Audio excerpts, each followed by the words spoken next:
Əgər bu millətin qanı bahasına, irin qanla yığılan o pulların hesabına böyük mülklər, villalar alınıbsa, bunlar hamısı müsadir olunmalıdır. Bunlar çünki millətin haqqıdır. Onların əlindən alın verilməlidir qazi ailələrinə, şəhid ailələrinə. Niyə bu ancaq 5-6 adamın dedikləri olmalıdır bu cəmiyyətdə?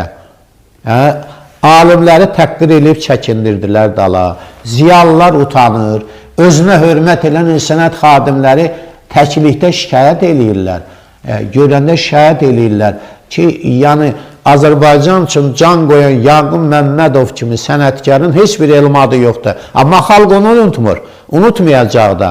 Amma dünənlər ortaya çıxan, əxlaqı olmayan, yəni düşüncəsi olmayan, hamısını belə götürsək, üzr istəyirəm, əynini geyinib səhnəyə çıxanlar, bunlara niyə xalq artisti verirsiniz? Kim daxı bunlar? Bunlar hansı xalqın artistidir? Bu şəkildə də olmaz. İnanıram ki, yeni gəlmiş mədəniyyət naziri bu məsələlərə çox ciddi fikir verəcək. Bunların bəzilərinin əlindən bu alınmalıdır, bu adlar. Bunlara veriləsə, yəni onlara verilən o həmin pullar bütün Azərbaycan xalqının pullarıdır. Bunlar həm Azərbaycan xalqının hesabına pul alırlar, o biri tərəfdən də toylara gedirlər. Yəni bu məsələyə də toxunmur.